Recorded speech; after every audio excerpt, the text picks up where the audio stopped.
You know that old saying, dress for the job you want? But what if the job you want depends on something you can't just change? Your looks. Today we're diving into the really surprising and kind of complicated world of appearance discrimination at work. So let's just jump right in, okay? We're starting with what I'm calling the $230,000 question. And trust me, that number, it's not just pulled out of a hat. Let's just cut to the chase. Here's the question. Can you be fired just for your looks? I mean, forget all your hard work, your skills, your great performance reviews. Can you actually lose your job simply because your boss doesn't like the way you look? It's a tough question, right? Okay, so back to that crazy number, $230,000. Where does that even come from? Well, economist Daniel Hammermesh did the math. And get this, that's the average amount of money plain-looking workers in America earn less than attractive workers over their entire lifetime. Wow. So this isn't some philosophical debate, you know?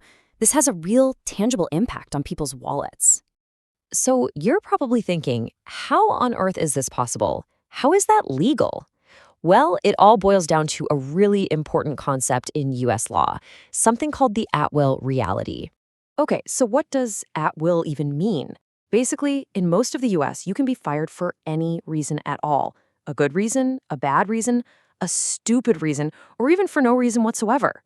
The only catch is it can't be for an illegal reason. Think about that. It gives employers a ton of power.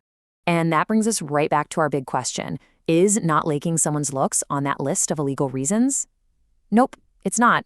So the answer, and this is pretty shocking for a lot of people, is yes. Generally speaking, it's totally legal to fire someone just based on their appearance. But hold on, it's not that black and white. There is a huge, and I mean huge exception here. It's a massive loophole that completely changes the game. Let's call it the protected category loophole. Okay, here's the absolute key. The whole thing becomes illegal the second that appearance is just being used as a mask, a cover story for a different kind of discrimination that is against the law. Let's break it down side by side. Is it legal to say, sorry, you just don't have the right look for this job? Yeah, probably. But is it legal to use that exact same phrase, the right look, as code for we don't hire people of a certain race or gender? Absolutely not. That's when you cross the line. So what are we talking about when we say protected categories? Well, under big federal laws like Title VII, we're talking about things like your race, your color, your sex, religion, where you're from originally, even your age if you're over 40, and whether you have a disability. If an employer's look standard is just a sneaky way to discriminate based on any of these things, they're in big trouble. Okay, I know this can sound a little, theoretical, so let's make it real. Let's dive into some actual court cases where this whole idea of a certain look got companies into some serious hot water. All right, first up, a name you'll definitely recognize, Abercrombie & Fitch. The company was super open about it. They wanted to hire salespeople who, in their words, looked great and could be ambassadors for the whole A&F brand. On the surface, that sounds okay, right? Just an appearance standard. But here's the thing, that A&S look was all about being classic American and preppy. And in court, people argued that was just code, a secret way of weeding out applicants who weren't white. And that argument was pretty powerful. The company ended up settling for around $50 million. Okay, next case. This one's about the makeup giant L'Oreal. A manager was literally told to fire a woman working at a perfume counter.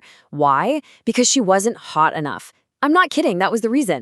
And again, you might be thinking, well, isn't hot enough just a subjective opinion? But here's why it was illegal sex discrimination. That standard, that hotness test, it was only being used on the women. The men working there, they didn't have to be hot. And because it was applied unequally, it became illegal. All right, one last example, and this one comes straight from the EEOC. That's the government agency that handles these kinds of cases. So imagine a company puts out a job ad. They're looking for someone with an all-American front office appearance. Sounds pretty innocent, right?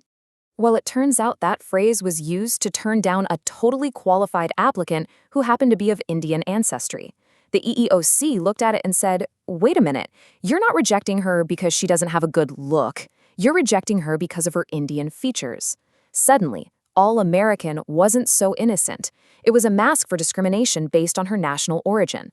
Okay, so we've looked at the law, we've looked at some wild real-world cases. What does it all add up to? Let's get to the bottom line on this whole thing people call lookism. All right, let's break this down into the key things you need to remember. Point 1, your look is not a federally protected class. Point 2, that whole at-will thing gives bosses a lot of leeway. But here's the most important part. Point 3, all that leeway goes out the window if that look is just a cover for discriminating against someone's race or sex or religion or something else that is protected. So the million-dollar question is always, is this about a look or is it really a mask for something illegal? So that leaves us with one last kind of big question to chew on. We've seen that something can be totally legal, but still feel, well, pretty unfair.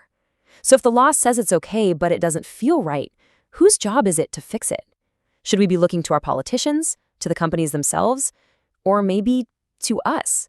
It's definitely something to think about.